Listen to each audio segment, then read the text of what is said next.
আমাদের সমস্ত গল্প শুনতে এখনই সাবস্ক্রাইব করুন আমাদের ইউটিউব চ্যানেলটি, আর বেল আইকনে ট্যাপ করতে ভুলো না সমস্ত গল্পের আপডেট ও নোটিফিকেশন পাওয়ার জন্য। নমস্কার, আমি দিব্যেন্দু।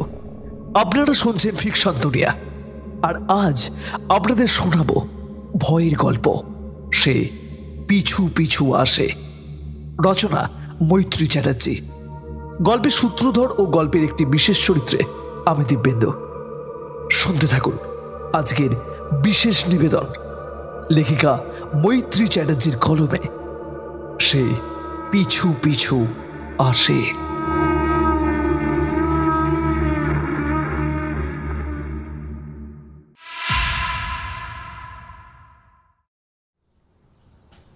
অফিস রুমে ঘাড় গুজে বসে একটানা অনেকক্ষণ কাজ করে একটু বিশ্রাম নিচ্ছিলেন কৃষ্ণচন্দ্রপুর প্রাথমিক বিদ্যালয়ের প্রধান শিক্ষক দেবপ্রসাদ মিত্র মহাশয়। মাত্র 1.5 মাস হলো তিনি এই বিদ্যালয়ে এসেছেন। জলের ঘটি থেকে খানিকটা জল খেয়ে চেয়ারে হেলান দিয়ে বসেছিলেন তিনি। হঠাৎ তার মনে হলো কে যেন তার কানের কাছে ফিসফিস করে বলল, বড় মাস্টার বাবু, তুমিও আমায় মারবে না তো? দেবপ্রসাদ বাবু চমকে উঠলেন, অথচ কারো চেহারা চোখে পড়ল না। শুধু অনুভব করলেন কে যেন হাসতে হাসতে নূপুর বাজিয়ে ঘর থেকে ছুটতে বেরিয়ে গেল। মনের ভুল ভেবে দেবপ্রসাদ বাবু বিষয়টাকে তেমন আমল দিলেন না, আবার কাজে ডুবে গেলেন। একদিন সকলের সাথে পরিচিত হতে বিদ্যালয় পরিদর্শনে গেলেন। প্রতিটা শ্রেণীকক্ষে ঢুকে ছাত্রছাত্রীদের সাথে কথা বলে বেশ ভালো লাগলো তার। কিন্তু 4র্থ শ্রেণীতে প্রবেশ করে শ্রেণীকক্ষের থমথমে পরিবেশ দেখে তিনি অবাক হয়ে গেলেন। তিনি লক্ষ্য করলেন ছাত্রছাত্রীরা কেমন যেন ভয়ে সিটিয়ে রয়েছে। বাচ্চাগুলোর চোখে মুখে তিনি যেন অন্যরকম ভয়ের ছাপ দেখতে পেলেন।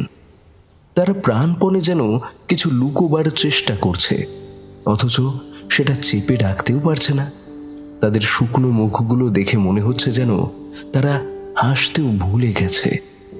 বহুদিন প্রাণ খুলে হাসতে পারেনি, যন্ত্রণায় কুঁকড়ে গেছে। 4র্থ শ্রেণীতে তখন শ্যামসুন্দর বাবু ইতিহাসের ক্লাস নিচ্ছিলেন। তার সাথে কথা বলার সময় লাস্ট বেঞ্চে একা বসে থাকা একটি ছেলের দিকে চোখ চলে গেল দেবপ্রসাদ বাবুর। ছেলেটার মধ্যে একটা অস্থির ভাব লক্ষ্য করে সেদিকেই তাকিয়ে রইলেন। তিনি দেখলেন ছেলেটি এক দৃষ্টে পিছনের জানালা দিয়ে বাইরে তাকিয়ে আছে। তিনি যে ক্লাসে এসেছেন সেদিকে তার কোনো ভ্রুক্ষেপই নেই। প্রথমে ছোট ছেলের খেয়াল ভেবে তেমন আমল না দিলেও পর মুহূর্তে ব্যাপারটা তার কাছে খুবই অদ্ভুত ঠেকল। ছেলেটি খিড়কির জানালা দিয়ে হাত পা নেড়ে কাকে যেন ইশারা করছে, অথচ সেখানে কাউকে দেখা যাচ্ছে না। স্কুলের পিছনে একটা নলকূপ রয়েছে। ছেলেটা সেদিকেই তাকিয়ে নানা রকম অঙ্গি ভঙ্গি করছে। তার মনে হলো ছেলেটা কি অতিরিক্ত অমনোযোগী, নাকি অন্য কোনো ব্যাপার আছে? আশেপাশে ওর কোনো সহপাঠী লুকিয়ে নেই তো? হয়তো তার স্কুলে আসতে দেরি হয়ে গেছে, ভয়ে ক্লাসে ঢুকতে পারছে না, আর এই ছেলেটি হয়তো তাকে আকার ইঙ্গিতে ক্লাসে চলে আসতে বলছে। হ্যাঁ, সেটাই হবে। দেবপ্রসাদ বাবু আপন মনে হাসলেন। তার নিজের শৈশবের কথা মনে পড়ে যাচ্ছে। তিনি নিজেও ভারী অন্যমনস্ক ছিলেন এক সময়। অতীতের চিন্তায় মশগুল ছিলেন তিনি। হঠাৎ একটা সপাং করে আওয়াজ হতেই চমকে উঠলেন। দেখলেন শ্যামসুন্দর বাবু ওই ছেলেটার কাছে গিয়ে তাকে বেত্রাঘাত করছেন। ছেলেটি নীরবে অশ্রুপাত করছে। গোটা ক্লাস মাথা নিচু করে চোখের জল ফেলছে আর থেকে থেকে কেঁপে উঠছে। দেবপ্রসাদ বাবু টের পেলেন এই শ্যামসুন্দর বাবু লোকটি বিশেষ সুবিধের মানুষ নন। তিনি ছুটে গিয়ে হাত থেকে বেতটা কেড়ে নিয়ে গর্জে উঠলেন, কি করছেন কি শ্যামসুন্দর বাবু?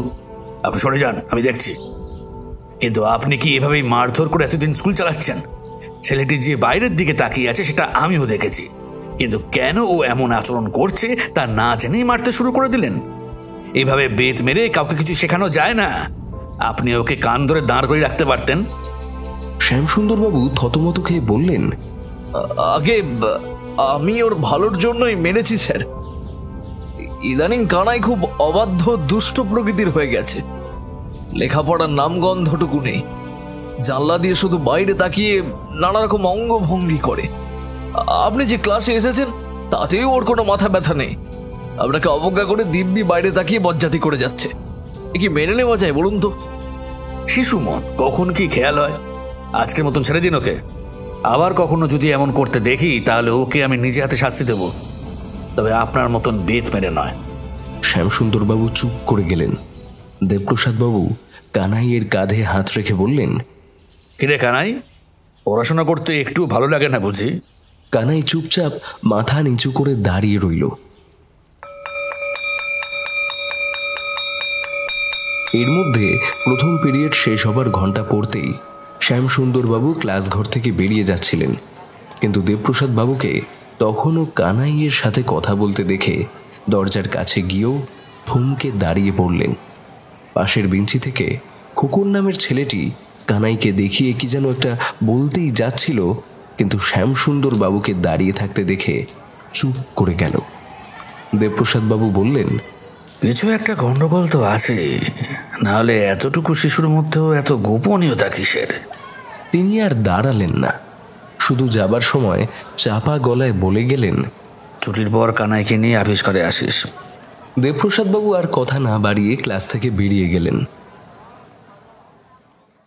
অফিস ঘরে গিয়ে এক মনে রেজিস্টার দেখছিলেন।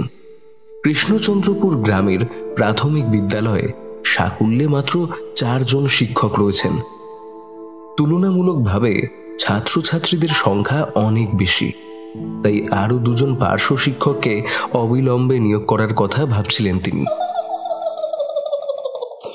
এমন সময় কানের কাছে একটা বাচ্চা মেয়ের খিলখিল হাসির শব্দ পেয়ে চেয়ার ছেড়ে তড়া করে উঠে দাঁড়ালেন। দেখি কে হাসলো এমন করে? কেউ তো নেই এই ঘরে। অফিস ঘরটা বেশ বড়। এদিক ওদিক তাকিয়ে দরজার পর্দা সরিয়ে বাইরে উকি মেরে দেখলেন কেউ কোথাও নেই, অথচ হাসির শব্দ স্পষ্ট শুনেছিলেন। দরজার কাছ থেকে ফিরে এসে অন্যমনস্ক হয়ে চেয়ারে বসতেই আবার সেই হাসির শব্দ কানে এলো তার। পরক্ষণেই হাসি থামিয়ে কে যেন কাঁদো কাঁদো স্বরে বলল, তুমি আমাকে মারবে না তো নতুন মাস্টার বাবু? আমার খুব ব্যথা লাগে। আমি আর কখনো কাউরে কিচ্ছুটি বলবো না গো।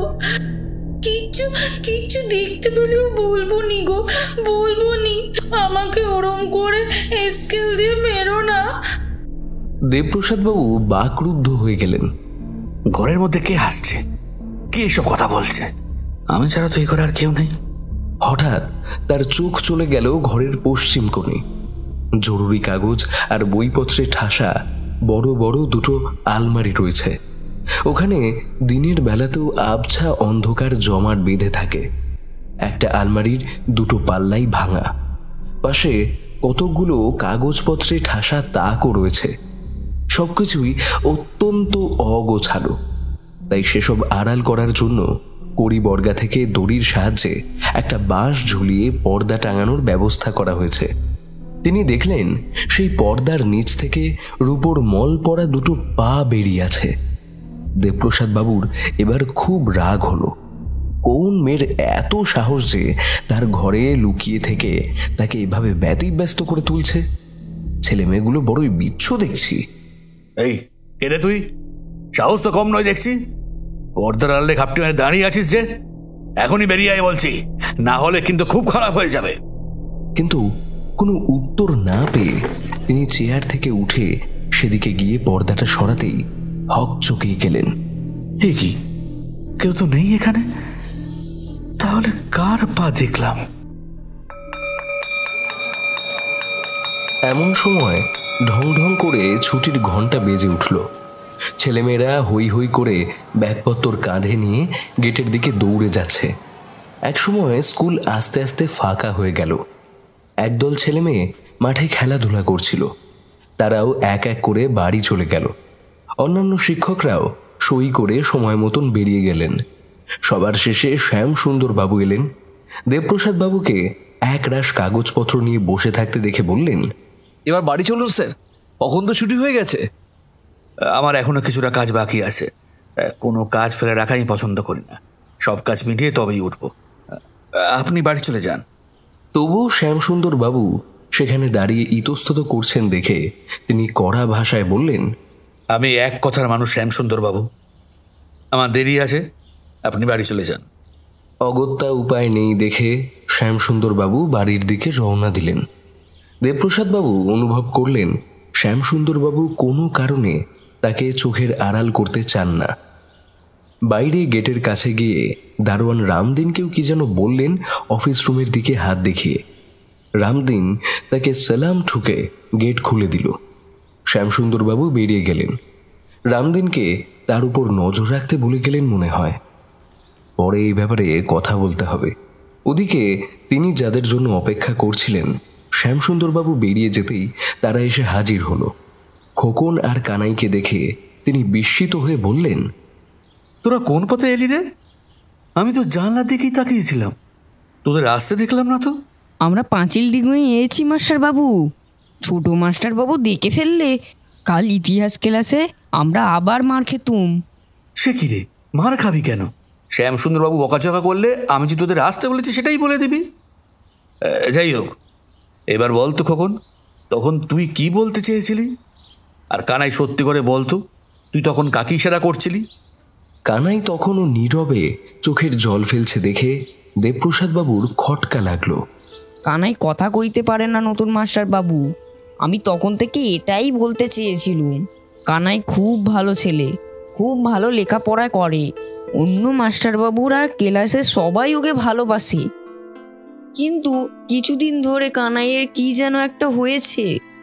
রোজ দুপুরবেলায় ইতিহাস ক্লাসে কানাই জানলা দিয়ে ওই নলকুড়ের দিকে তাকায়, হাত পা নেড়ে নিজের মনে কথা কয়।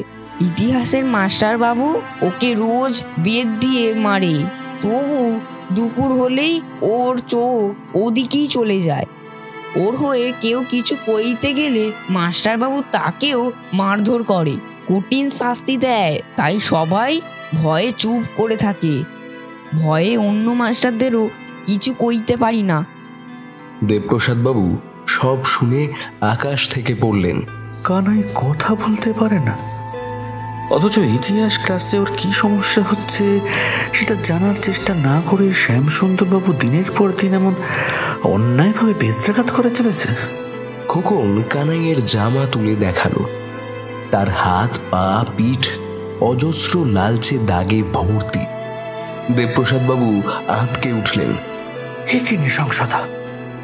শ্যামসুন্দরবাবু একটা কসাই, ওকে এবার লাস্ট ওয়ার্নিং দেওয়া দরকার। তারপরে যদি এই কাজ চালাতে থাকে তাহলে উপযুক্ত শাস্তির ব্যবস্থা করতেই হবে। কানাইয়ের যন্ত্রণা ক্লিষ্ট মুখটার দিকে তাকিয়ে বড্ড মায়া হলো তার। রামদিনকে ডেকে মলম আনতে পাঠালেন। কানাইয়ের অবস্থা দেখে রামদিনও শিউরে উঠল। এসব কবে থেকে চলছে রামদিন? মাপ কিজিয়ে হুজুর, এসব আমার জানা ছিল না।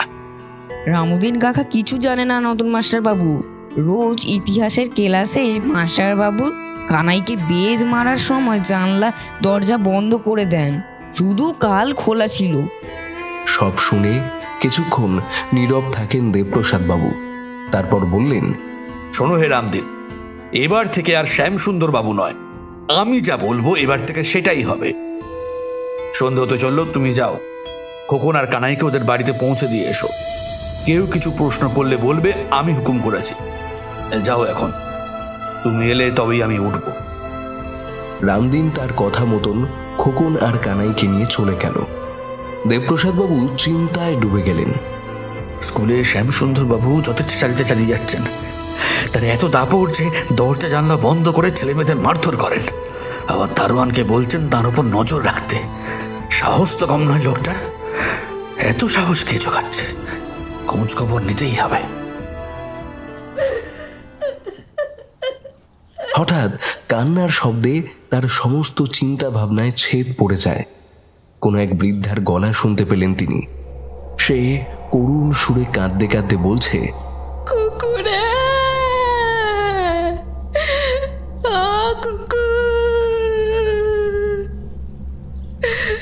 দুপুর কইরে সন্ধি হয়ে গেল, এখনো ঘরের পানে এলিনি কেনে? তুই কোথায় গেলি মা? আয় ফিরে আয় মা, কোথায় গেলি তুই কি দিঘির জলে নাইতে গেলি?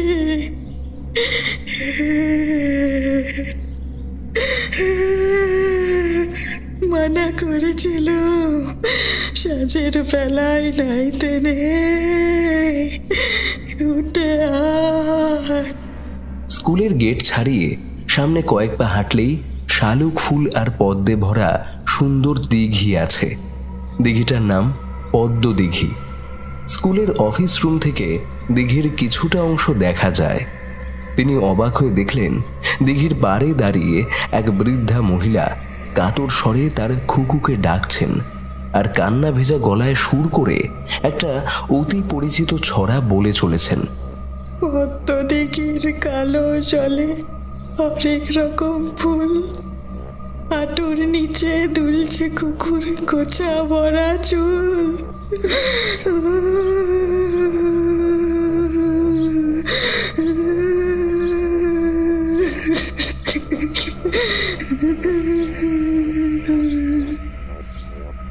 ঝোড়ো হাওয়ায় তার সনের নুড়ির মতন পাকা চুলের রাশি ফুলে ফেপে উড়ছে।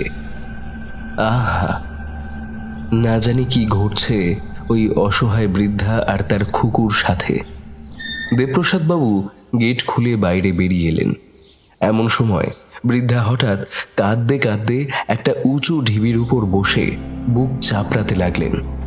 দৃশ্যটা দেখে তিনি দৌড়তে শুরু করলেন। একবার পা হুড়কে জলে পড়ে গেলে তাকে বাঁচানোর দায় হয়ে যাবে, কিন্তু সামনে গিয়ে তিনি থমকে দাঁড়িয়ে পড়লেন। দেখলেন যেখানে বৃদ্ধা বসে কাঁদছিল সেই ঢিবিটা ফাঁকা, কেউ নেই সেখানে। এ কি করে সম্ভব? আমি তো বৃদ্ধার দিকে তাকিয়ে ছুটে আসছিলাম, অথচ এখানে কেউ নেই। হঠাৎ তার মনে হলো বাঁশ বনের দিকে সাদা থান পরা এক বয়স্কা মহিলা এলো চুলে হেঁটে যাচ্ছে। দেবপ্রসাদ বাবু সেদিকে তাকিয়ে চিৎকার করে বললেন, ও বুড়িমা, এই ভর সন্ধ্যেবেলা একা একা কোথায় চললেন? কাঁদছিলেন কেন? আমাকে সব খুলে বলুন, আমি আপনাকে সাহায্য করব। কিন্তু কোথায় কি? এ কি, উনি তো কিছুক্ষণ আগে বাঁশবনের দিকে যাচ্ছিলেন, কয়েক সেকেন্ডের মধ্যে উধাও হয়ে গেলেন কি করে? দিঘির পাড় থেকে বাঁশবনে যেতে যতটা সময় লাগার কথা তার অনেক আগেই তিনি উধাও হয়ে গেছেন। সামনে পিছনে আশেপাশে কোথাও বৃদ্ধার চিহ্ন মাত্র নেই। চোখের সামনে শুধু গাঢ় অন্ধকার শিকারীর মতন ওঁত পেতে বসে আছে।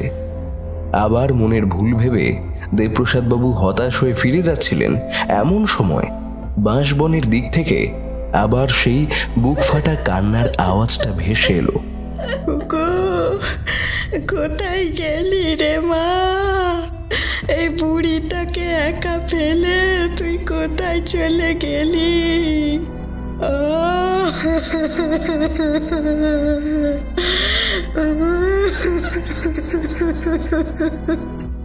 কান্নার শব্দ শুনে দেবপ্রসাদ বাবু স্তম্ভিত হয়ে গেলেন। তাহলে কোনোটাই মনের ভুল ছিল না? বুড়িমা ভেলকি জানেন নাকি? চোখের সামনে থেকে ভোজবাজি মতন উধাও হয়ে চলে গেলেন বাঁশ বাগানের ভিতরে। এও কি সম্ভব? ব্যাপারটা নিজের চোখে না দেখা অবধি শান্তি নেই। এই ভেবে দেবপ্রসাদ বাবু বাঁশবাগানের দিকে পা বাড়ালেন। দিঘির পাড় থেকে বাঁশবাগানটা দেখা গেলেও অন্তত মিনিট 5 হাঁটলে তবেই সেখানে পৌঁছানো যায়। তিনি দ্রুত হেঁটে গেলেন সেদিকে। যতই তিনি এগোতে লাগলেন বুড়িমার কান্নাও ততই যেন দূরে হটতে লাগলো। ঘুটঘুটে অন্ধকারের মধ্য দিয়ে ছুটছিলেন দেবপ্রসাদ বাবু। কত দূর এসেছেন তা খেয়াল ছিল না। একসময় পিছন ফিরে দেখলেন স্কুল, বাড়ি, দিঘির পার কিছুই আর চোখে পড়ছে না। চারিদিকে শুধু ঠাসাঠাসি বাঁশ গাছ আর ঝোপঝাড়ে ভর্তি। কান্নার শব্দটাও থমকে গেছে সেখানেই। সামান্য দূরে একটা বাঁশ ঝাড়ের আড়ালে সাদা থান পরা সেই বুড়িমাকে দাঁড়িয়ে থাকতে দেখা গেল। শো শো করে বাতাস বইছে। বৃদ্ধার কাপড়ের আঁচল, মাথার চুল ভাসমান কালো মেঘের মতন ফুলে ফেপে উড়ছে। আর খুব কাছেই কোত্থেকে যেন নূপুরের ধ্বনি ভেসে আসছে। ঠিক সেই মুহূর্তে একটা ভয়ানক দৃশ্য দেখে দেবপ্রসাদ বাবু ভাষা হারিয়ে ফেললেন। তিনি দেখলেন একটা ঝোপের আড়াল থেকে সেই মল পড়া দুটো পা বেরিয়ে এলো। কুকু, কুকু, এলি মা, এলি।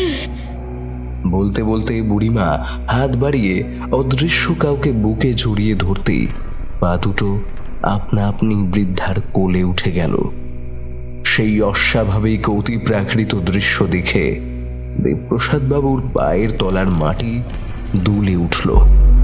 এ কোন অশরীরের পাল্লায় পড়লেন তিনি? আর বেশি কিছু ভাবার আগেই বৃদ্ধাকে আবার সেই ছড়াটা টেনে টেনে সুর করে বলতে শোনা গেল। পদ্ম দিঘির কালো জলে অনেক রকম ফুল, হাঁটুর নিচে দুলছে কুকুর গোছা ভরা চুল।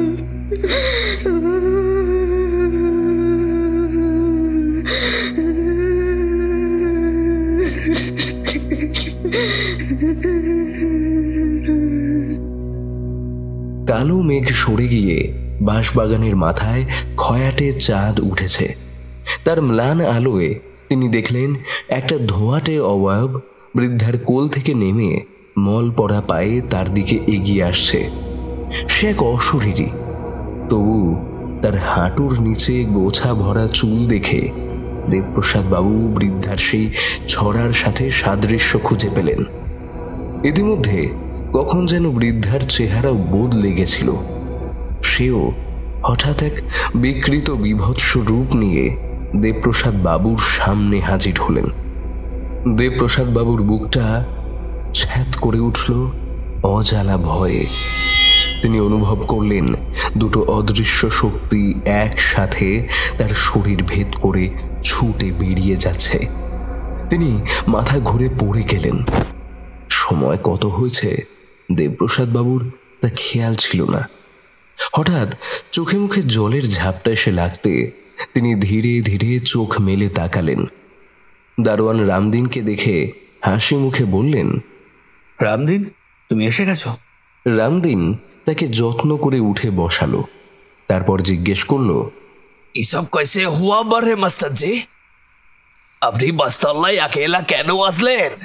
দেবপ্রসাদ বাবু কি আর বলবেন, খানিকক্ষণ চুপ করে থেকে একটু ঘুরিয়ে বললেন, আসলে সন্ধে পেরিয়ে গেছে, তুমি আসছো কিনা দেখতে একটু এদিকে এগিয়ে এসেছিলাম আর কি।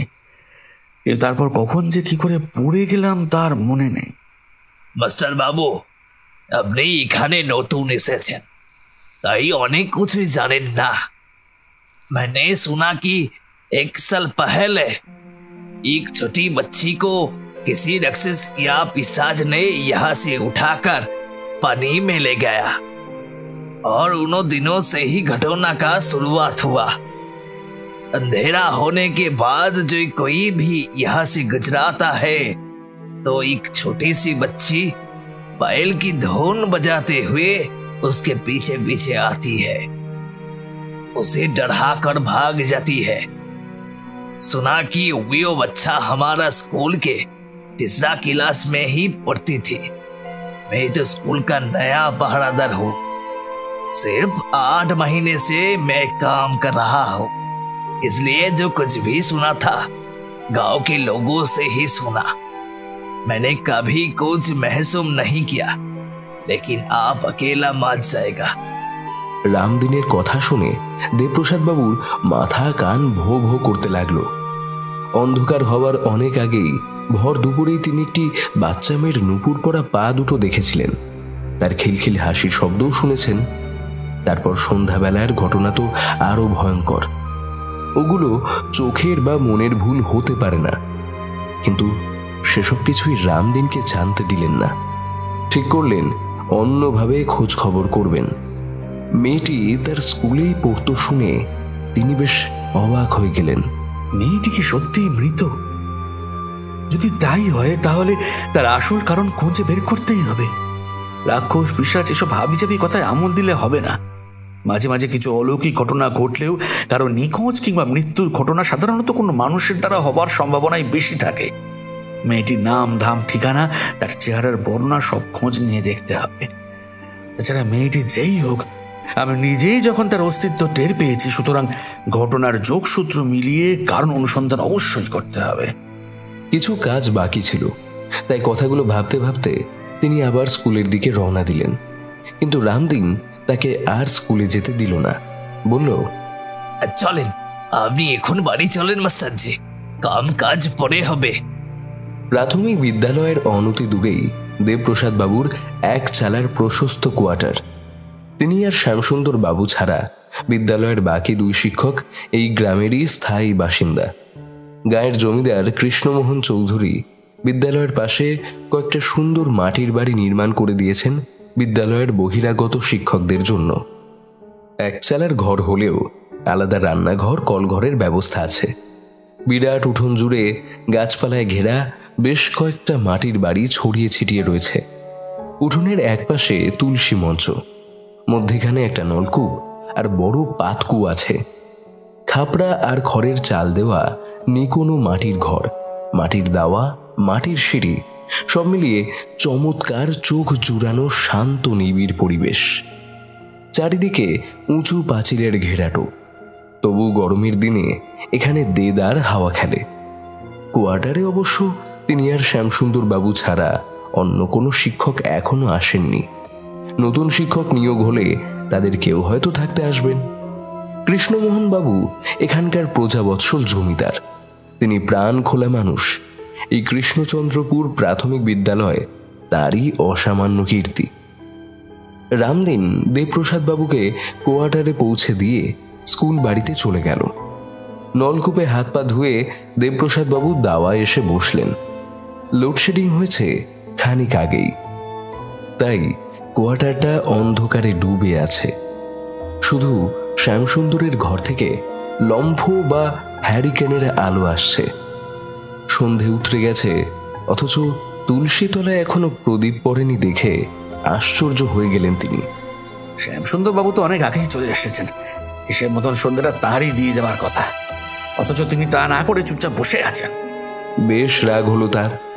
নিজেই উঠে মোম ধূপ দেশলাই নিয়ে তুলসী মঞ্চের দিকে চলে গেলেন। তুলসী মঞ্চ থেকে 2 পা গেলেই শ্যামসুন্দর বাবুর ঘর। সেদিকে তাকিয়ে দেবপ্রসাদ বাবু বেশ অবাক হলেন। অন্যদিন তো লোডশেডিং হলে শ্যামসুন্দর বাবু দাওয়ায় মাদুর পেতে হ্যারিকেন কিংবা ব্যাটারি আলোয় পরীক্ষার খাতাপত্র দেখে, তাহলে আজ কি হলো? তুলসী তলায় বাতি দিয়ে প্রণাম করে তিনি দাওয়ায় উঠে ঘরে উকি দিয়ে দেখলেন ভিতরে কেউ নেই। ঘরের কোণে একটা তেলের কুপি জ্বলছে টিম টিম করে। ব্যাপার দেখে তিনি বুঝলেন, আমার চোখে ধুলো দেবার ফিকির ছাড়া আর কিছুই নয় এটা। তিনি যে ঘরে নেই সেটা বুঝতে না দেওয়ার চাল। যত সব আহাম মুখের দল, নিজেকে অতি চালাক ভাবে এরা। যাকে যা খুশি করুককে, আমার কি। কিন্তু স্কুলের ব্যাপারে তার ওই যথেচ্ছাচারিতা যে আর বরদাস্ত করা হবে না, ফিরে আসলে সেটাই ওকে বুঝিয়ে দেব। দেবপ্রসাদ বাবু গজ গজ করতে করতে নিজের ঘরে ফিরে এলেন। খিদেতে পেট চুই চুই করছিল, তাই হেসেলে গিয়ে ঢুকলেন তিনি। ছোট ধামায় করে খই, বাতাসা আর দুধের বাটি নিয়ে হেসেল থেকে বেরোতেই যাচ্ছিলেন, এমন সময় কোত্থেকে যেন আবার নূপুরের ধ্বনি ভেসে এলো। একটা বাচ্চা মেয়ের অপার্থিব কান্নার আওয়াজ শুনতে পেলেন তিনি। সে কাঁদতে কাঁদতে বলল, খুব ব্যথা লাগছে মাস্টার বাবু, আমাকে আর মেরোনি গো। আমি কাউকে কিচ্ছুটি বলবো নি, তোমার পায়ে পড়ি, ছেড়ে দাও আমায়, ছেড়ে দাও। দেবপ্রসাদ বাবু সেই কান্না শুনে বিহ্বল হয়ে পড়েছিলেন। হঠাৎ সেই বৃদ্ধার গলা কানে এলো তার। আগের মতোই টেনে টেনে সুর করে বলছে, পদ্ম দিঘির কালো জলে অনেক রকম ফুল, হাঁটুর নিচে দুলছে কুকুর গোছা ভরা চুল।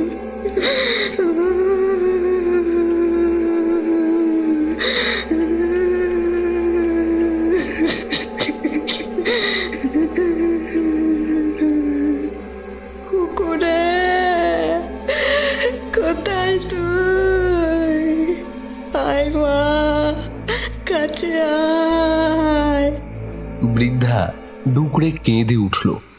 হঠাৎ কুয়োতলার পাশ থেকে মাটি ফুঁড়ে বেরিয়ে এলো সেই বাচ্চা মেয়েটির ধোয়াটে অবয়ব। আবার বৃদ্ধার কোলে ঝাঁপিয়ে পড়ল আগের মতন। তারপর দুজনে এগিয়ে গেল পাতকুয়োর দিকে। ঘটনার বিহ্বলতায় দেবপ্রসাদ বাবু স্থানুর মতো দাঁড়িয়ে সবকিছু দেখতে লাগলেন। বৃদ্ধা আর খুকু একসাথে হাত ধরে কুয়োয় উঠে দাঁড়ালো। হঠাৎ তারা ঝাঁপ দিল কুয়োর জলে। সেই অতি লৌকিক দৃশ্য দেখে কুয়োতলায় ছুটে গেলেন দেবপ্রসাদ বাবু। কোনো আওয়াজ হয়নি, অথচ চারপাশে জল ছিটিয়ে পড়েছিল। কাউকে দেখতে না পেয়ে দেবপ্রসাদ বাবু দু হাতে মাথা ধরে ওই ভেজা মাটিতেই বসে পড়লেন। তারপর তার আর কিছু মনে নেই। বড় মাস্টার মশাই, শুনছেন? কি হয়েছে আপনার? পড়ে গেলেন কি করে? নিশ্চয়ই ভেজা মাটিতে পা হড়কে গেছেন। প্রতিবেশী গগনবাবুর গলা শুনে দেবপ্রসাদ বাবু হাঁফ ছেড়ে বাঁচলেন। এদিক দিয়ে যাচ্ছিলুম, ভাবলুম একটু দেখা করে আসি। ভাগ্যিস এলুম, তা না হলে একা উঠতে গিয়ে আবার পড়ে যেতেন হয়তো। শ্যামসুন্দর বাবুকে তো সন্ধেবেলায় অন্তত হয়ে কাছারি বাড়ির দিকে যেতে দেখলুম। কি যে ব্যাপার কে জানে। যাকে এখন আমার হাতটা ধরে উঠে আসুন তো দেখি। গগনবাবুকে ধন্যবাদ জানিয়ে দেবপ্রসাদ বাবু ওনার হাত ধরে উঠে পড়লেন। গগনবাবু জমিদার কৃষ্ণমোহন বাবুর সেরেস্তাদার, বেশ অমায়িক মানুষ। তাকে একটা মোড়ায় বসতে দিয়ে দেবপ্রসাদ বাবু হাত পা ধুয়ে কাপড় চোপড় বদলে নিলেন। তারপর হেসেলে ঢুকে চায়ের জল বসালেন। পাশে পড়ে থাকা দুধের বাটিটা দেখে তার আবার সেই খুকুর কথা মনে পড়ে গেল। না জানি কত কষ্ট পেয়ে মরেছে তারা, তাদের আত্মার শান্তি হয়নি, তাই তো তারা এখানে ওখানে ঘুরে বেড়াচ্ছে। ওদের মুক্তির কিছু একটা ব্যবস্থা করতেই হবে। বুকের ভিতরটা হু হু করে উঠল দেবপ্রসাদ বাবুর। কিন্তু ওরা বারবার আমাকেই কেন দেখা দিচ্ছে? ওরা কি কোনো ইঙ্গিত দিতে চাইছে? মেয়েটা যখন বেঁচে ছিল কে ওকে রোজ মারধর করতো সেটাও জানা দরকার। তিনি ঠিক করলেন গগনবাবু বাড়ি বয়ে এসেছেন যখন, এই সুযোগ হাতছাড়া করা যাবে না কিছুতেই। উনি এই গ্রামের পুরনো বাসিন্দা, সমস্ত খবরে খবর রাখেন। ওই বৃদ্ধার খুকুর ব্যাপারে ওনাকে জিজ্ঞাসা করতেই হবে। তাছাড়া পূর্বতন প্রধান শিক্ষক অবসর নেওয়ার পর বেশ কয়েক মাস সহ প্রধান শিক্ষক শ্যামসুন্দর বাবুই তো একা হাতে গোটা স্কুল পরিচালনা করেছিলেন। শ্যামসুন্দর বাবুর ব্যাপারেও তার একটু খোঁজ খবর নেওয়ার দরকার ছিল। তাই চোখের জল মুছে চা আর মুড়ি মাখা নিয়ে হেসেল থেকে বেরিয়ে এলেন। গগনবাবুর হাতে চায়ের কাপ ধরিয়ে সদর দরজার হুড়কো এঁটে দিয়ে এলেন।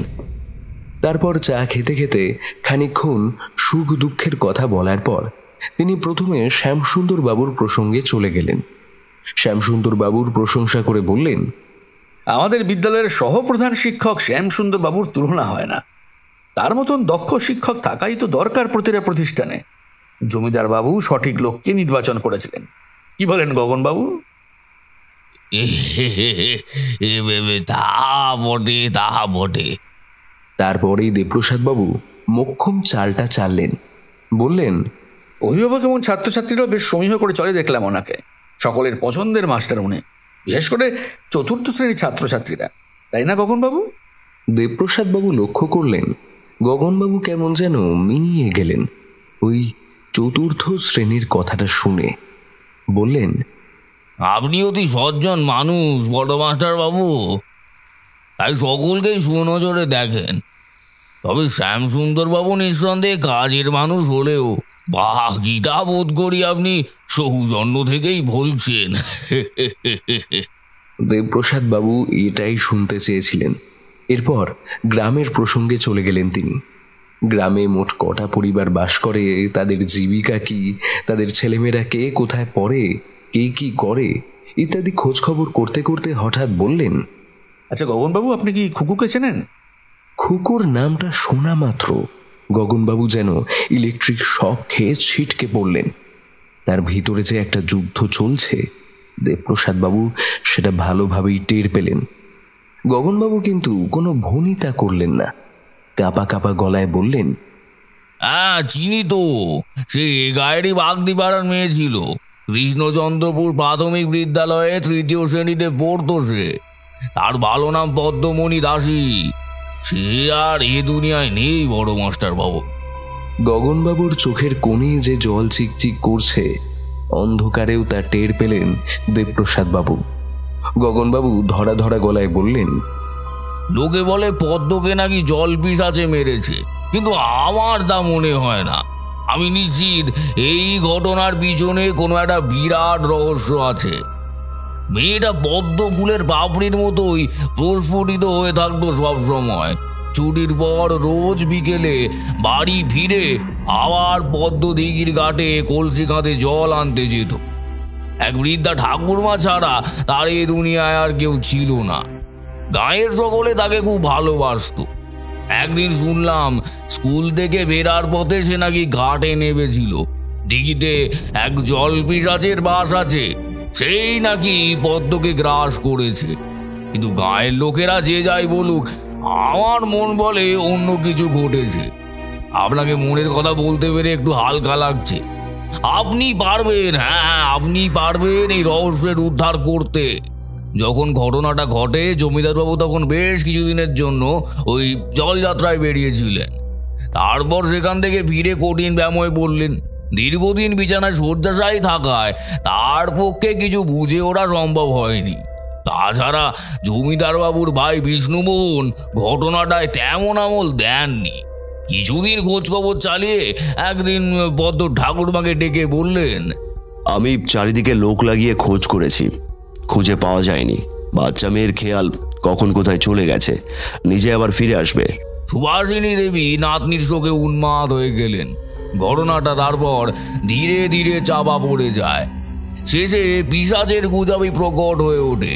কিন্তু আমার মনে হয় মেয়েটা আর বেঁচে নেই। সত্যি বড়ই রহস্যময় ঘটনা। তবে খুব বেশি পুরনো ঘটনা তো নয়, মাত্র 1 বছর আগেকার ঘটনা। আমি অবশ্যই অনুসন্ধান করব। কিন্তু আপনি কি করে এতটা নিশ্চিত হচ্ছেন যে পদ্ম মারা গেছে? এমন সময় দরজার কড়া নাড়ার শব্দে তাদের কথাবার্তায় ছেদ পড়ে গেল। স্যার শুনছেন? দরজা খুলুন স্যার। গগনবাবু সচকিত হয়ে উঠলেন শ্যামসুন্দর বাবুর গলা শুনে। দেবপ্রসাদ বাবু গগনবাবুকে চাপা স্বরে বললেন, আমি খিড়কির দরজাটা খুলে দিচ্ছি, আপনি চুপচাপ বেরিয়ে কিছুক্ষণ পর ঘরের দিকে রওনা দেবেন। গগনবাবু ধন্যবাদ জানিয়ে খিড়কির দরজা দিয়ে বেরিয়ে গেলেন। সঙ্গে সঙ্গে দেবপ্রসাদ বাবু চায়ের কাপ, মোড়া ইত্যাদি সব জায়গা মতন রেখে দিয়ে সদর দরজা খুলে দাঁড়ালেন। আর মোড়া ভাঙতে ভাঙতে ঘুমের ভান করে জড়ানো কণ্ঠে বলে উঠলেন, ও শ্যামসুন্দর বাবু, আপনি এসেছেন। আসলে হঠাৎ লোডশেডিং হয়ে গেল, বাইরে বেশ ঠান্ডা হাওয়া দিচ্ছিল, তাই দরজা বন্ধ করে দাওয়ায় শুয়েই ঘুমিয়ে পড়েছিলাম। বেশ বেশ, আসলে আমাকে একটা জরুরি কাজে বেরিয়ে যেতে হয়েছিল আপনি আসার আগেই, তাই দরজাটা ভেজিয়ে রেখে গেছিলাম। দেবপ্রসাদ বাবু মনে মনে হাসলেন। ব্যাটা 1 নম্বরের চালু জাহাবাজ লোক। তিনি মুচকি হেসে বললেন, বেশ, আপনি এখন বিশ্রাম করুন, তাহলে আমি রাতে রান্না চাপাই। শ্যামসুন্দর বাবু হাত পা ধুয়ে নিজের ঘরে চলে গেলেন। দেবপ্রসাদ বাবু হেঁসেলের কাজে ব্যস্ত হয়ে পড়লেন। রাতটা নির্বিঘ্নেই কেটে গেল। পরদিন স্কুলে প্রার্থনার সময় দেবপ্রসাদ বাবু খেয়াল করলেন 4র্থ শ্রেণীর সারিতে কানাই নেই। তিনি চিন্তায় পড়ে গেলেন, ছেলেটার কোনো অসুখ বিসুখ হলো না তো। ঠিক করলেন ইতিহাসের পিরিয়ডে একবার ক্লাসে গিয়ে খোঁজ নেবেন। কিন্তু সারাদিনের ব্যস্ততায় কানাইয়ের কথা ভুলেই গেলেন। ছুটির মিনিট 10 আগে তিনি জানলা দিয়ে সেই পদ্ম দিঘির ঘাটের দিকে উদাস দৃষ্টিতে তাকিয়েছিলেন। হঠাৎ পদ্মর অলিক কণ্ঠস্বর ভেসে এলো। সে কানে কানে বলে গেল, কানাইয়ের খোঁজ নেব না নতুন মাস্টার বাবু, ওর খুব অসুখ, আমি এখন চললুম। পদ্মর কথা শুনে তিনি ধড়মড়িয়ে চেয়ার থেকে উঠে পড়লেন। সত্যি তো, কানাইয়ের খোঁজ নেওয়া দরকার। দ্রুত অফিস ঘর বন্ধ করে বাইরে বেরিয়ে এলেন। খোকন গেটের কাছে শুকনো মুখে দাঁড়িয়েছিল। সেও বলল, কানাইয়ের কাল রাত থেকে খুব জ্বর এসেছে বড় মাস্টার বাবু, জ্বরের ঘোরে কেমন যেন একটা করছে। খোকনের কথা শুনে দেবপ্রসাদ বাবুর বুকটা ছ্যাঁত করে উঠল।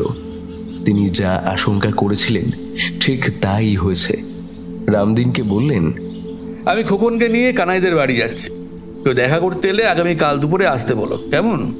হুজুর, আপনি চিন্তা করবেন না, কানাইকে দেখে আসেন, আমি সব কিছু সামলে নেব। দেবপ্রসাদ বাবু আর দেরি না করে খোকনকে নিয়ে বাঁশবনের ভিতর দিয়ে এগিয়ে চললেন। আকাশে তখনও বিকেলের আলো ছিল, কিন্তু বাঁশবাগানের ভিতরটা অধিকাংশ সময় ছায়া ছায়া অন্ধকার থাকে। হাঁটতে হাঁটতে তার গত সন্ধ্যার সেই ভয়ঙ্কর ঘটনার কথাটা মনে পড়ে গেল। তার মনে হলো কেউ তাদের পিছু পিছু আসছে। ঘাড় ঘুরিয়ে পিছনে তাকাতেই সেই মল পড়া পা দুটো ঝোপের আড়ালে অদৃশ্য হয়ে গেল। তিনি পদ্মর উপস্থিতি টের পেলেন আবার। বাঁশবাগানটা পার হতে পাক্কা 10 মিনিট সময় লাগলো। সামনে একটা ছোট নদী কুলকুল করে বয়ে যাচ্ছে। পারাপারের জন্য তার ওপর বাঁশের তৈরি সাঁকো পাতা আছে। সাঁকো পেরিয়ে বট অশ্বত্থের জঙ্গল ঘেঁষে চমৎকার আলপনা আঁকা ছোট ছোট মাটির কুটির গড়ে উঠেছে। সন্ধে হতে কিছু সময় বাকি ছিল। সামনের ঘাস জমিতে দিব্যি গরু ছাগল চড়ে বেড়াচ্ছে।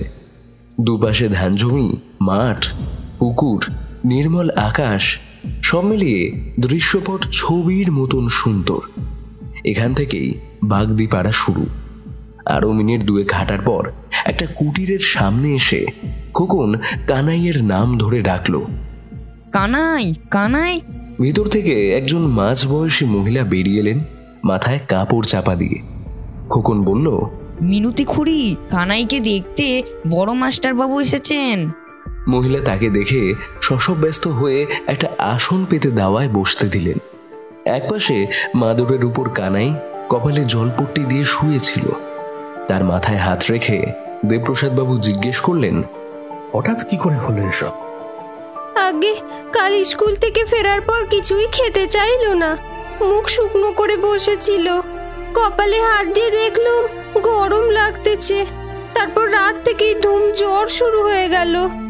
ইতিমধ্যে কানাই চোখ মেলে তাকালো। দেবপ্রসাদ বাবুকে দেখে উঠে বসতে চেষ্টা করলো, কিন্তু পারল না, আবার শুয়ে পড়ল। দেবপ্রসাদ বাবু বললেন, উঠিস না বাবা, বিশ্রাম কর, আমি সব বুঝতে পেরেছি, এই উপযুক্ত ব্যবস্থা নেব। মিনতি দেবী হেসেলে চলে গেলেন। সেদিকে একবার দেখে নিয়ে কানাই হঠাৎ তার মাথার বালিশে হাত দিয়ে কি যেন একটা বোঝাতে চেষ্টা করলো। খোকন তার ইশারা বুঝে বালিশের ভিতর থেকে একটা ভাঁজ করা সাদা কাগজ বের করে দেবপ্রসাদ বাবুর হাতে দিয়ে দিল। কানাইয়ের মা চা আর চাল ভাজা এনেছিলেন সকলের জন্যে। দেবপ্রসাদ বাবু কানাইকে ধরে ধরে বসিয়ে দিয়ে খেয়ে নিতে বললেন। চাটা খেয়ে নিয়ে কিছুক্ষণ পর তিনি উঠে পড়লেন। খোকনের বাড়ি একদম পাশেই। সে দেবপ্রসাদ বাবুকে সাঁকো অবধি এগিয়ে দিয়ে বাড়ি ফিরে গেল। দেবপ্রসাদ বাবু কাগজটা বুক পকেট থেকে বের করে সাইড ব্যাগে রেখে দিলেন। ঠিক করলেন রাতে শুয়ে কাগজটা পড়ে নেবেন। ফেরার পথে তিনি টের পেলেন পদ্ম আবার তার পিছু নিয়েছে। তার মনে হলো পদ্ম তাকে যেন কোনো বিপদ থেকে আগলে রাখতে চাইছে, তাই তাকে অনুসরণ করে আসছে। হঠাৎ পাশের জঙ্গল থেকে বন্য সাপদের হুঙ্কার ভেসে এলো। রাতের অন্ধকারে তারা অনেক সময় এদিক ওদিক চলে আসে। অশরীরীর উপস্থিতি সকলেই টের পায়, তাই পথে আর কোনো বিপদ হলো না। পদ্মর প্রতি কৃতজ্ঞতায় তার চোখে জল চলে এলো। তিনি নির্বিঘ্নে ঘরে ফিরে এলেন। শ্যামসুন্দরবাবু তাকে দেখে হা হা করে উঠলেন। কোথায় ছিলেন এতক্ষণ? কিছু না বলে কই চলে গেছেন? নতুন জায়গা, কখন কি বিপদ আপদ হয়, চিন্তায় পড়ে গেছিলাম যে আমি। হ্যাঁ, একটু বাগদিপাড়ায় গিয়েছিলাম। তিনি লক্ষ্য করলেন বাগদিপাড়ার নাম শুনে শ্যামসুন্দরবাবুর মুখটা শুকিয়ে একটুখানি হয়ে গেল। তিনি প্রত্যুত্তরে কিছু একটা বলতেই যাচ্ছিলেন, তার আগেই দেবপ্রসাদবাবু শটান ঘরে ঢুকে গেলেন। শ্যামসুন্দরবাবু থতমত খেয়ে উঠোনেই দাঁড়িয়ে রইলেন। কয়েক মিনিটের মধ্যেই দেবপ্রসাদ বাবু আবার বাইরে এসে বললেন, আজ গতকালের মতন ঠান্ডা নেই, বেশ গুমোট লাগছে। যাই, একটু দিঘির ধার থেকে ঘুরে আসি গে। ওখানে দেদার হাওয়াও দিচ্ছে। তাছাড়া পদ্মদিঘির ঘাটের পরিবেশটা আমার খুব ভালো লাগে। দিঘির কথা শুনে শ্যামসুন্দর বাবু যেন আঁতকে উঠলেন। বললেন, সে কি স্যার, এই রাত বিরেতে ঘাটের ধারে হাঁটতে যাবেন না স্যার?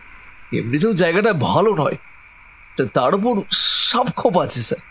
তাছাড়া ওখানে নাকি... তার কথা পুরোপুরি শেষ হবার আগেই দেবপ্রসাদ বাবু বললেন, আমার সাপ খোপে ভয় নেই শ্যামসুন্দর বাবু, আমি চললাম। যদি চান তো আপনিও আসতে পারেন। দেবপ্রসাদ বাবু নাছোড় বান্দা দেখে শ্যামসুন্দর বাবু ফাঁ পড়ে গেলেন। কোনো বিপদ আপদ হলে সব দায় তার ঘাড়েই এসে পড়বে, তাই বাধ্য হয়ে তার সাথে হাঁটতে লাগলেন। কোয়ার্টার থেকে মিনিট 7 হাঁটলেই পদ্মদিঘির ঘাট। কিন্তু দেবপ্রসাদ বাবু যেন হাওয়ার গতিতে ছুটে চলেছেন। শ্যামসুন্দর বাবু পিছিয়ে পড়লেন। শ্যামসুন্দর বাবু তার হাঁটার গতি দেখে থ বনে গেলেন। এ কি করে সম্ভব? কয়েক সেকেন্ড আগেই তো একসাথে হাঁটা শুরু করেছিল। হঠাৎ শ্যামসুন্দর বাবুর মনে হলো তার পিছু পিছু কে যেন আসছে। ভারী শ্বাস প্রশ্বাসের শব্দ কানে আসছে। পিছন ফিরতেই কাটা ঝোপের ভিতরে দুটো জ্বলন্ত চোখ দেখতে পেলেন। একটা চাপা গর্জন ভেসে আসছে সেখান থেকে। শ্যামসুন্দর বাবু হিংস্র সাপদ ভেবে ভয়ে দৌড়তে শুরু করলেন। জ্বলন্ত চোখ দুটো কিন্তু তার পিছু ছাড়ল না। ক্রমাগত তার সারা গায়ে টর্চের আলোর মতন বৃত্তাকারে ঘুরতে ঘুরতে তার দিকে ধেয়ে আসছে, অথচ কোনো চেহারা চোখে পড়ছে না। কেউ যেন তার পিছু নিয়েছে। তিনি প্রাণ ভয়ে যতই ছুটতে লাগলেন, ততই যেন দিঘির দূরত্ব আরোই বাড়তে লাগলো। তিনি চোখের সামনে দেখতে পাচ্ছেন দেবপ্রসাদ বাবু সামান্য দূরেই পদ্মদিঘির ঘাটে সেই উঁচু ঢিবিটার উপর বসে আছেন, অথচ বহুক্ষণ ধরে ছুটেও তিনি তার নাগাল পাচ্ছেন না। এদিকে পিছনে সেই অশরীরী তাড়া করে বেড়াচ্ছে, বিকট হাসি হাসছে।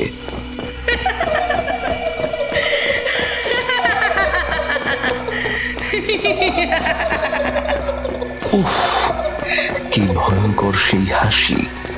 কোনো একজনের নয়, সম্মিলিত স্বরে কারা যেন সেই বিভৎস হাসি হাসছে। শ্যামসুন্দর বাবু ভয়ে চিৎকার করে উঠলেন, কিন্তু দেবপ্রসাদ বাবুর মধ্যে কোনো প্রতিক্রিয়া হলো না। তিনি যেন কিছু শুনতেই পাচ্ছেন না।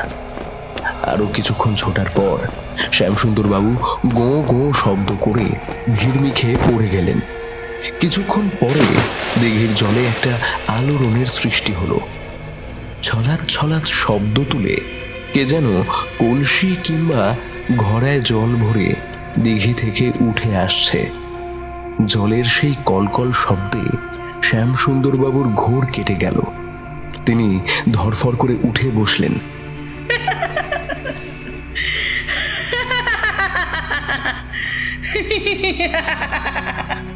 হঠাৎ অতীব ভয়ঙ্কর হাসির শব্দে চমকে উঠলেন তিনি।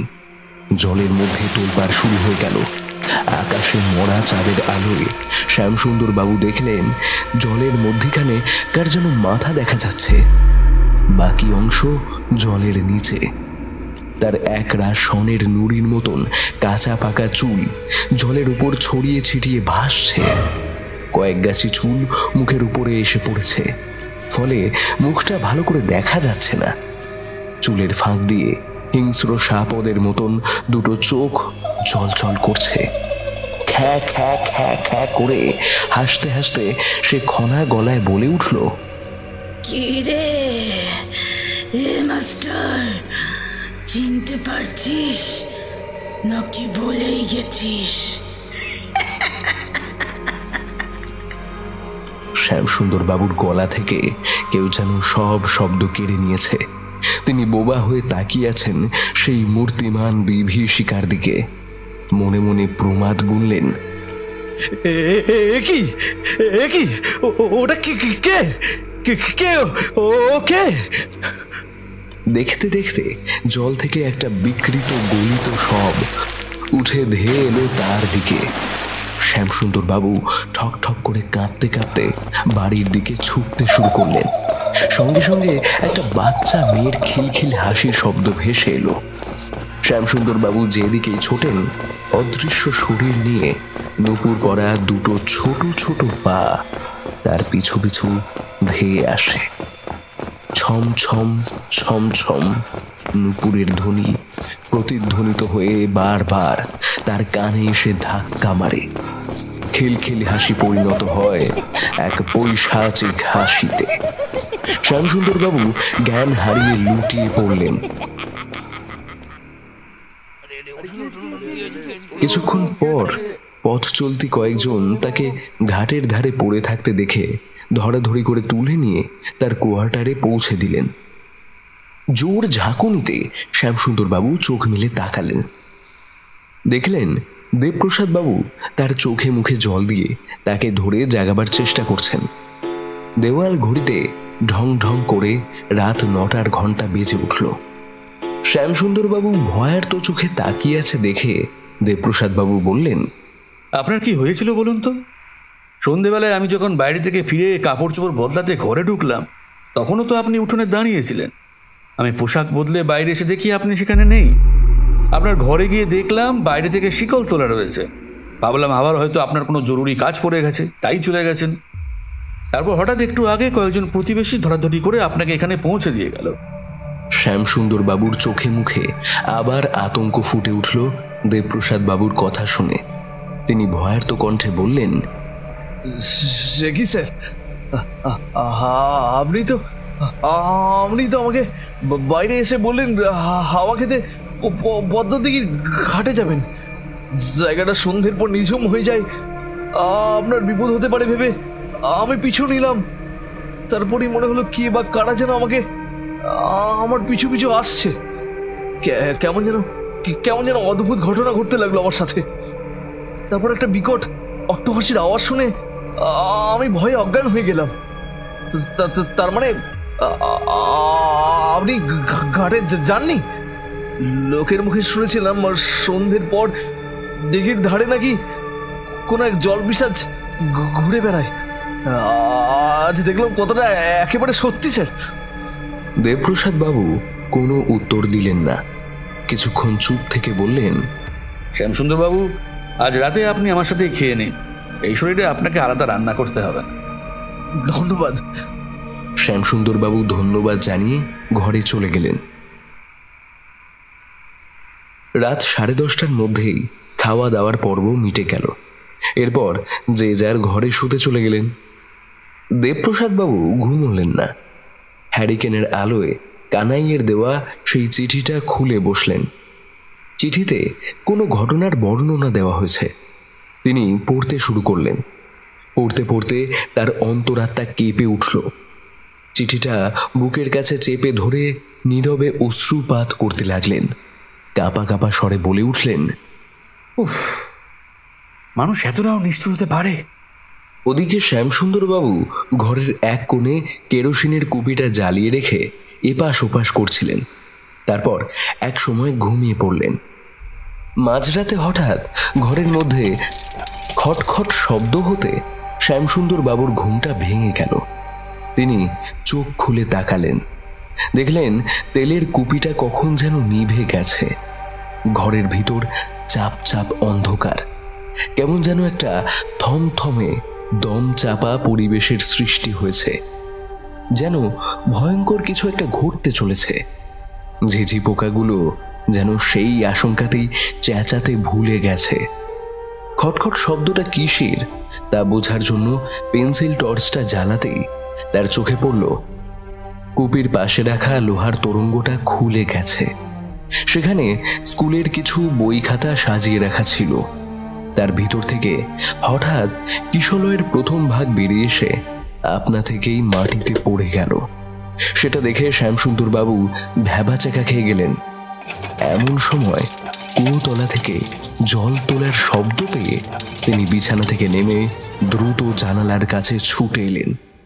অবাক হয়ে দেখলেন কোথা থেকে রাজ্যের কালো ধোঁয়া এসে জমাট বেঁধে আছে কুয়োতলার চারপাশে। ভালো করে কিছুই চোখে পড়ছে না। অথচ কুয়ো থেকে জল তোলার শব্দ স্পষ্ট শোনা যাচ্ছে। কিন্তু এই নিশতি রাতে কে আবার জল তুলতে এসেছে?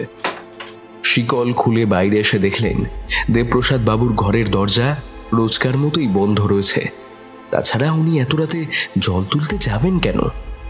ইতিমধ্যে টর্চের ব্যাটারি ফুরিয়ে গেছিল, সেটা এবার নিভে গেল।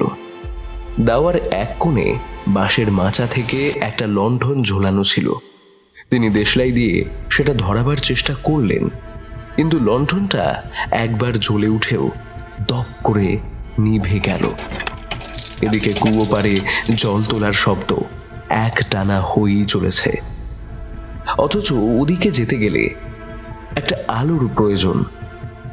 ভাড়ার ঘরে ঢুকে কেরোসিনের ডিবেটা নিয়ে লণ্ঠনে তেল ভরতে গেলেন। এমন সময় হঠাৎ কুয়ো পার থেকে মেয়েলি হাসির আওয়াজ কানে এলো। শ্যামসুন্দর বাবু নিজের মনেই বললেন, গায়ের কোনো মেয়ে বউ জল তুলতে এসেছে নিশ্চয়। কিন্তু একটা কথা মনে পড়তেই তার মাথা থেকে পা পর্যন্ত বিদ্যুতের শিহরণ খেলে গেল। আগন্তুক মেয়ে বউ যেই হয়ে থাকুক, সে এই মাঝরাতে কেন আসবে? তাছাড়া কিভাবে আমাদের কোয়ার্টারে প্রবেশ করেছে? সদর দরজা পাটে পাটে বন্ধ, চারপাশে যথেষ্ট উঁচু পাঁচিল দিয়ে ঘেরা। বিশাল মই ছাড়া টপকানো যে সম্ভব নয়।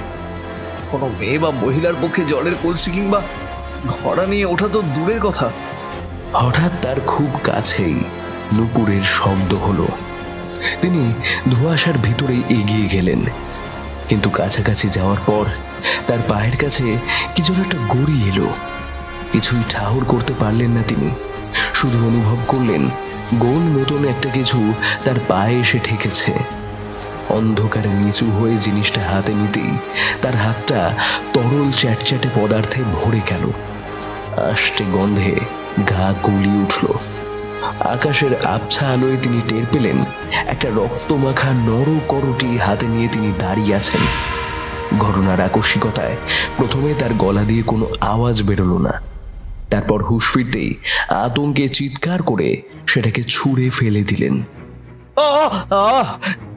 সঙ্গে সঙ্গে করটির চোখ দুটো জ্বলে উঠল। সেই চোখ থেকে অনর্গল ধোঁয়া বেরোতে দেখে শ্যামসুন্দর বাবু পিছু হটতে লাগলেন। আরও একটা ভয়ানক কাণ্ড দেখে তিনি স্তব্ধ হয়ে গেলেন। দেখলেন একটা কবন্ধ দাঁড়িয়ে আছে কুয়োর পাড়ে। ধীরে ধীরে সেই করটি আর কবন্ধ কোনো এক আশ্চর্য মায়া বলে জোড়া লেগে একটা মানুষের আকার ধারণ করেছে। তিনি দেখলেন বৃদ্ধা সুভাষিনী তার চোখের সামনে দাঁড়িয়ে আছে, ঝকঝকে সাদা দাঁত বের করে। খ্যানখ্যানে গলায় হাসতে হাসতে সে বলছে, কিরে মাস্টার, এবার চিনতে পারছিস তো আমাকে? দেখ দেখ, কাছে এসে ভালো করে দেখ।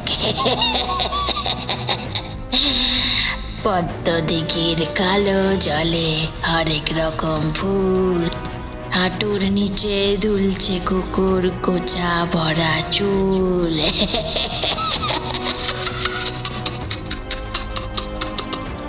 শ্যামসুন্দর বাবু ভয়ের তো চোখে দেখলেন ঘরের তরঙ্গ থেকে পড়ে যাওয়া সেই কিশোরের প্রথম ভাগ বইটা বৃদ্ধা দু হাতে চোখের সামনে ধরে বারবার একই ছড়া বলে যাচ্ছেন। পর মুহূর্তেই কুয়োর ভিতরে ঝপঝপ করে আওয়াজ হলো। একটা সাদা ফ্যাটফ্যাটে গলিত শবের মতন বিকৃত শরীর উঠে এলো কুয়োর মধ্য থেকে। তার শরীরটা অস্পষ্ট হলেও ছোট ছোট দুটো মল পড়া পা স্পষ্ট দেখা যাচ্ছে। একটা বাচ্চা মেয়ের খিলখিল হাসি ভেসে এলো তার কানে। মাস্টার বাবু, চিনতে পারছিস আমাকে? আমি পদ্মা, পদ্মরানী দাসী। তোর স্কুলে ক্লাস 3-তে পড়ি।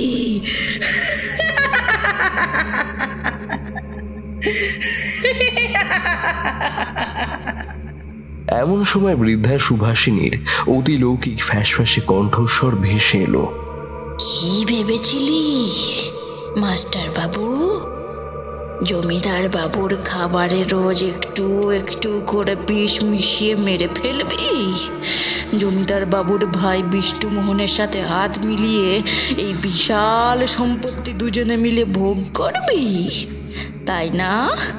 কিন্তু তুই কি বোকা রে! বিষ্ণুমোহন তো আজ রাতেই তোকে মেরে ফেলার হুকুম দিয়েছে। লিটিলরা একটু পরেই চলে আসবে।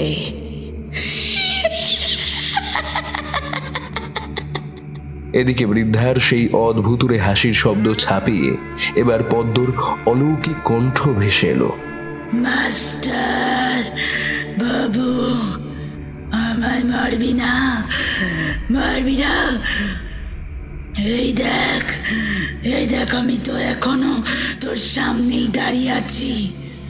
আমাকে গলা টিপে মারবি না, বল।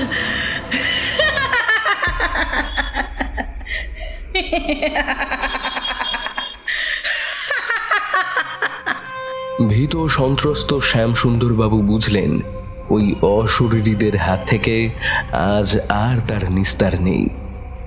তবু আত্মরক্ষার তাগিদে নিজের ঘরের দিকে দৌড়লেন। সঙ্গে সঙ্গে ঝনাত ঝনাত মল বাজিয়ে ছোট ছোট পা দুটো তার দিকে হাওয়ার চেয়েও দ্রুত বেগে ছুটে এলো। ঘরের দরজা আগলে দাঁড়িয়েছিল সেই বৃদ্ধ মহিলা। টেনে টেনে সুর করে ওই একই ছড়া বলতে লাগলো। পদ্ম দিঘির কালো জলে হরেক রকম ফুল, হাঁটুর নিচে দুলছে কুকুর, গোছা ভরা চুল।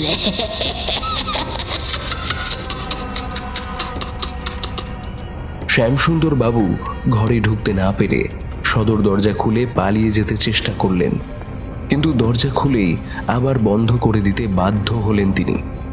বাইরে বিষ্ণুমোহনের লেঠেলরা দল বেঁধে এদিকেই এগিয়ে আসছে। গোটা গ্রাম তখন গভীর নিদ্রায় নিমগ্ন ছিল, তাই তাদের আগমন টের পেল না কেউ। তবে টের পেলেই বা কি হতো? তাদের ক্ষমতার কাছে শ্যামসুন্দর বাবু মাছির মতন অতি তুচ্ছ ক্ষুদ্র একটা প্রাণী। তাদের পদবিষ্টে মারা যেতে বেশিক্ষণ সময় লাগবে না। উভয় সংকটে পড়ে গেলেন তিনি। এই ভয়ঙ্কর পরিস্থিতিতে বৃদ্ধার আত্মা হঠাৎ কোথায় যেন অদৃশ্য হয়ে গেল। শ্যামসুন্দর বাবু আবার মূর্খের মতন ঘরের দিকে ছুটে গেলেন। যেতে গিয়ে মুখ থুবড়ে পড়ে গেলেন, কিন্তু ওঠার চেষ্টা করতেই পদ্মর মল পড়া পা দুটো তার বুকের উপর জগদ্দল পাথরের মতন চেপে বসল। ওদিকে চিৎকার চেঁচামেচি শুনে দেবপ্রসাদ বাবুর ঘুম ভেঙে গেল। তিনি সঙ্গে সঙ্গে দরজা খুলে বাইরে এলেন, কানাইয়ের দেওয়া সেই চিঠিটা হাতে নিয়ে। ততক্ষণে বিষ্ণুমোহনের লেঠেলরা দরজার কাছে পৌঁছে গেছিল।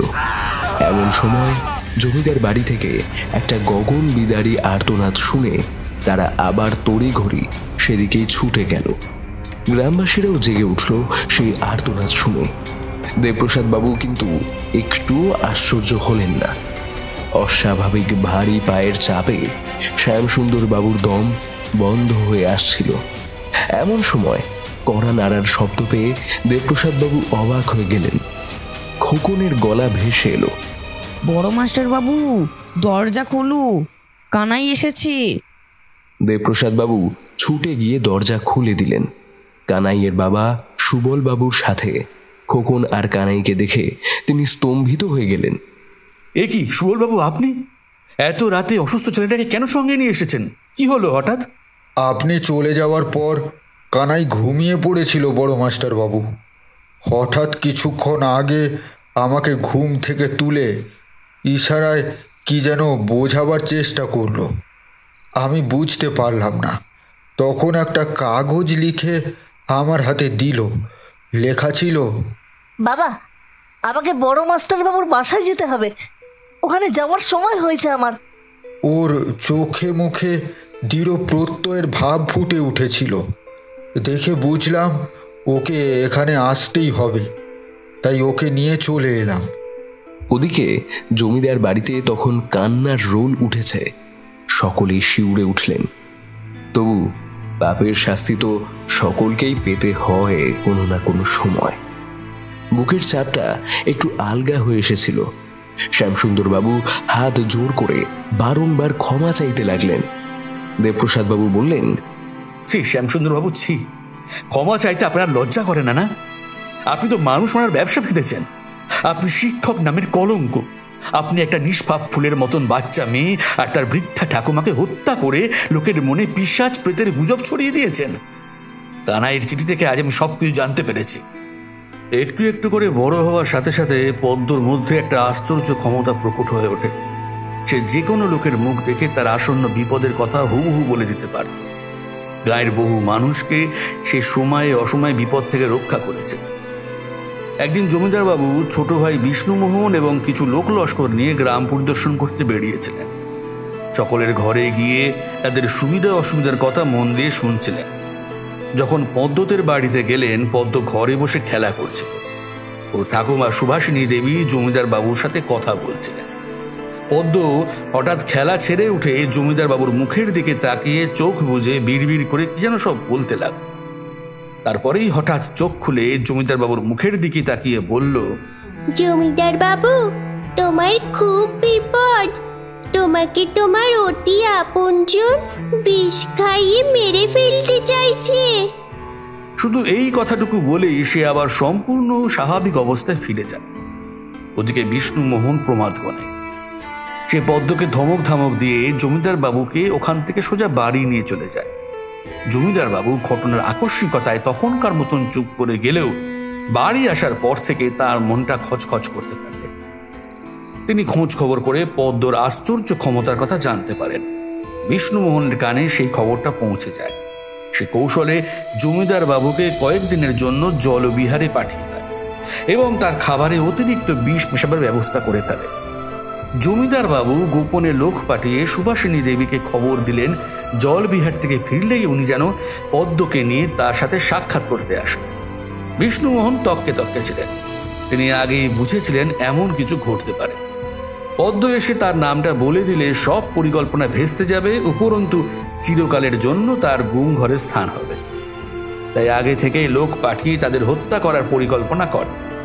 যেদিন রাতে জমিদার বাবুর সাথে সাক্ষাৎ করতে যাওয়ার কথা ছিল, তার ঠিক আগের দিন বিকেলে স্কুল ছুটির পর সবাই চলে গেলেও শ্যামসুন্দর বাবু ইতিহাস পড়াবার ভান করে অনেকক্ষণ আটকে রেখেছিলেন পদ্মকে। সেদিন খোকন স্কুলে অনুপস্থিত ছিল। ওদিকে কানাইয়ের কাছে ব্যাপারটা বেশ সন্দেহজনক লাগে। সে বাড়ি না ফিরে একটা বট গাছের আড়ালে লুকিয়ে থাকল। কিছুক্ষণ পর দরওয়ান মতিলাল কোথাও যেন উধাও হয়ে গেল। তারপরেই হঠাৎ বিষ্ণুমোহনকে স্কুল বাড়িতে ঢুকতে দেখে কানাই চুপি চুপি পিছনের জানলার কাছে চলে গেল। উঁকি মেরে দেখলো শ্যামসুন্দর বাবু পদ্মকে বারবার কি যেন জিজ্ঞেস করছে। পদ্ম তার উত্তর না দেওয়ায় ওর সারা গায়ে জোরে জোরে স্কেল দিয়ে মারছেন, গালে চর মেরে যা তা কথা বলছেন। পদ্ম কাঁদছিল। বিষ্ণুমোহন হঠাৎ পিছন থেকে গিয়ে পদ্মর গাল টিপে ধরে বলল, মাস্টারবাবু যা জিজ্ঞেস করছেন তার উত্তর দে, নইলে তোকে এখনই মেরে পুঁতে দেব। শিগগির বল, তোর কাছে কি এমন জাদু মন্ত্র আছে যার জন্য তুই ভবিষ্যৎ বলতে পারিস? সেই মন্ত্রটা কার কাছে শিখেছিস বল। তাছাড়া তুই জমিদার বাড়ি গিয়ে দাদাকে আমার নামটা বলে দিবি ঠিক করেছিলি, তাই তো? এখনো সময় আছে, ওই মন্ত্রটা বল, নইলে মরবি। শ্যামসুন্দরবাবু বিষ্ণুমোহনকে বললেন, স্কুল বাড়িতে নয়, ওকে মেরে জঙ্গলে ঝুলিয়ে দাও। তখন ছিল শীতের সময়, অনেক আগেই সন্ধে নেমে গেছিল। লোক চলাচল ছিল না। ধীরে ধীরে সব লোকালয় নিস্তব্ধ হয়ে গেল। জমিদার বাড়ি খুব বেশি দূরে নয়। গগনবাবু কানাইয়ের বাবার বিশেষ পরিচিত, তাই কানাই ঠিক করলো ওখানে গিয়ে ওনাকে ডেকে লোকজন নিয়ে আসবে। কিন্তু পা টিপে টিপে গেট দিয়ে বেরোতে যেতেই কোত্থেকে মতিলাল এসে তাকে ধরে ফেলল। বিষ্ণুমোহন মতিলালকে বলল, শয়তানটার হাত মুখ বেঁধে দে, দরকার হলে ওকেও হাফিজ করে দেব। কানাইকে মারলে আমরা দুজনে ঝামেলায় পড়ে যাব বিষ্ণুমোহন। তুমি আগে পদ্মকে মারার ব্যবস্থা করো, আমি কানাইকে দেখছি। বাঁশবাগানের একদিকে গভীর জঙ্গলের পথ শুরু। ওখানে কানাই আর পদ্মকে নিয়ে যাওয়া হলো। কানাইকে গাছের সাথে বেঁধে ওর চোখের সামনেই পদ্মকে শ্বাসরোধ করে কুপিয়ে হত্যা করা হলো। শ্যামসুন্দর বাবু কানাইকে হুমকি দিয়ে বললেন, যা দেখলি সেসব কাউকে বললে তোর মা বাবাকে কেটে টুকরো টুকরো করে জঙ্গলে হিংস্র জানোয়ারদের ভোগে লাগিয়ে দেব, কথাটা মনে রাখিস। কানাই পদ্মকে চোখের সামনে মরতে দেখে সেই মুহূর্তে বাকশক্তি হারিয়ে ফেলেছিল। এতে তো আপনাদের সুবিধেই হলো, তাই না শ্যামসুন্দরবাবু? তারপর থেকেই কানাইয়ের আচার আচরণ পাল্টে গেল। সব সময় ঘুম হয়ে থাকতো, খাওয়া দাওয়া, স্কুল যাওয়া, খেলাধুলা সব ছেড়ে দিয়েছিল। কেউ কিছু জিজ্ঞেস করলে হতবুদ্ধির মতন ফ্যাল করে তাকিয়ে থাকতো শুধু। অনেক চিকিৎসা করিয়েও কানাইকে সুস্থ করতে পারলেন না সুবল। কয়েক মাস পর কানাই একদিন স্বপ্নে পদ্মকে দেখতে পেল। পদ্ম বলেছিল, আগের মতন স্কুলে যা কানাই, রোজ আমাকে দেখতে পাবে। ওই শয়তান মাস্টারের শাস্তি পাওয়ার সময় হয়ে এসছে এবার। কয়েকদিন পরেই ওর মৃত্যু হবে। তারপর থেকে কানাই আবার স্কুলে যাওয়া শুরু করল। সে প্রতিদিন ইতিহাস ক্লাসে পদ্মকে বাইরে দাঁড়িয়ে থাকতে দেখতে পেত। ওকে দেখে হাসতো, ইশারায় কথা বলত। আপনি প্রতিদিন ওকে অকারণে বেত দিয়ে মারতেন আর কানে কানে বলতেন, কাউকে কিছু বললেই তোর মা বাবাকে কচু কাটা করে ফেলবে। আপনি তখন এই কোয়ার্টারে একাই থাকতেন। বিষ্ণুমোহন আপনার সাহায্যে কুয়োর পাশে মাটি খুঁড়ে পদ্মর মৃতদেহ পুঁতে দিয়েছিল। গ্রামে রটিয়ে দেওয়া হলো পদ্ম দিঘির মানুষকে জল পৃষ্ঠের কথা। পদ্ম কিন্তু কোনো জাদু মন্ত্র জানত না। ওর ওই আশ্চর্য ক্ষমতা ওর জন্মলগ্নেই গড়ে উঠেছিল এবং যথা সময়ে তা প্রকট হয়েছিল। আপনারা এক অসহায় বৃদ্ধার কাছ থেকে তার একমাত্র অবলম্বনকে কেড়ে নিলেন। সুভাষিনী দেবী নাতনির শোকে বদ্ধ উন্মাদ হয়ে গেলেন। তিনি বুঝতে পেরেছিলেন পদ্মকে মেরে ফেলা হয়েছে। তিনি রোজ পদ্মদিঘির ঘাটে এসে কাঁদতেন আর আপন মনে ছড়া পড়তেন। একদিন দুপুরে জমিদার বাড়িতে ঢুকে বিষ্ণুমোহনকে মারতে উদ্যত হন। চিৎকার করে জমিদার বাবুকে অভিযোগ জানানোর চেষ্টা করেন, কিন্তু ততদিনে জমিদার বাবু অজানা রোগে শয্যাশায়ী হয়ে পড়েছিলেন, তাই তিনি কিছুই টের পান। সেদিন রাতেই বিষ্ণুমোহন বৃদ্ধার গলা কেটে দিঘির জলে ভাসিয়ে দেয়। দিকে দিকে জল পৃষ্ঠের কাহিনী আরো দ্রুত ছড়িয়ে পড়ে। এরপর থেকে মতিলাল রোজ পদ্মকে দেখতে পেত। একদিন স্কুল বাড়ির চিলেকোঠা ঘরে তার ক্ষতবিক্ষত লাশ পড়া গেল। এক নিঃশ্বাসে পুরো ঘটনাটার বর্ণনা দিয়ে দেবপ্রসাদ বাবু বললেন, শ্যামসুন্দর বাবু, সব ঠিকঠাক বললাম তো, নাকি আরো কিছু বাকি রয়ে গেছে আপনার এমন মহান কীর্তির? কেমিস্ট্রির কাজ ছেড়ে শিক্ষকতা শুরু করলেন বিষ্ণুমোহনের কথায়। স্লো পয়জনের বিষের যোগান তো আপনিই দিতেন, কিন্তু এত করেও জমিদার বাবুকে মারতে পারলেন না আপনারা। বিষ্ণুমোহন তার পাপের শাস্তি পেয়েছে, এবার আপনার পালা। দেবপ্রসাদ বাবুর কথা শেষ হতে না হতেই শ্যামসুন্দর বাবুর মুন্ডুটাকে এক হাতে ধরে ঘড়ির কাঁটার বিপরীতে ঘুরিয়ে দিল সুভাষিনী দেবীর অতৃপ্ত আত্মা। আকাশ বাতাস কাঁপিয়ে বিকট হাসি হাসতে হাসতে সেই একই ছড়া সুর করে বলতে লাগলো, পদ্ম দিঘির কালো জলে হরেক রকম ফুল, হাঁটুর নিচে দুলছে কুকুর, গোছা ভরা চুল।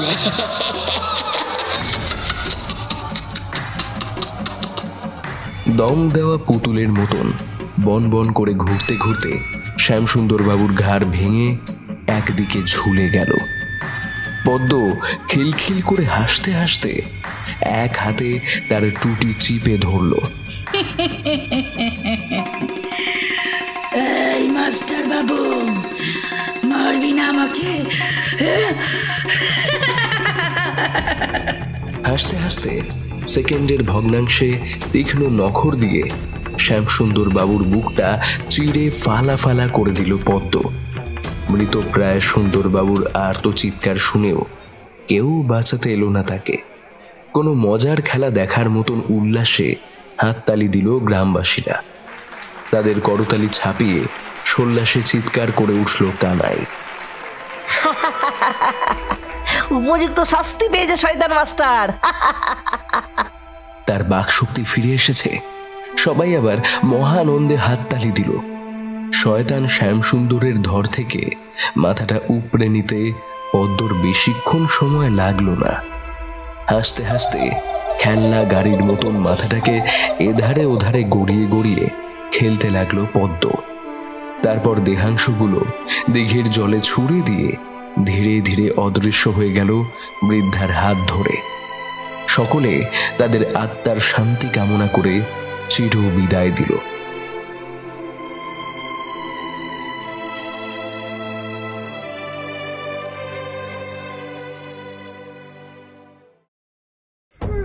আপনারা শুনছিলেন ফিকশন দুনিয়ার বিশেষ নিবেদন, লেখিকা মৈত্রী চ্যাটার্জির কলমে সে পিছু পিছু আসে।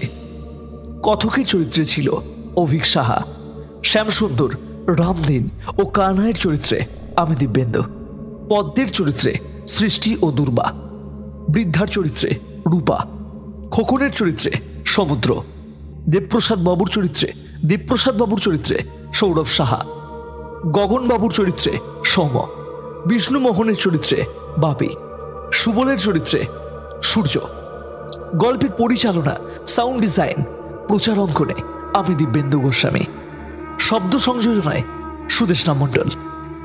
আজকের গল্পটি কেমন লাগলো তা অবশ্যই কমেন্ট সেকশনে জানাতে ভুলবেন না, আর অবশ্যই চ্যানেলটি সাবস্ক্রাইব করে আমাদের পাশে থাকবেন। পরবর্তী সপ্তাহে আমরা আসছি আরও একটি নতুন থ্রিলার গল্প নিয়ে। ততদিন সুস্থ থাকবেন, ভালো থাকবেন, সুরক্ষিত থাকবেন। বাই।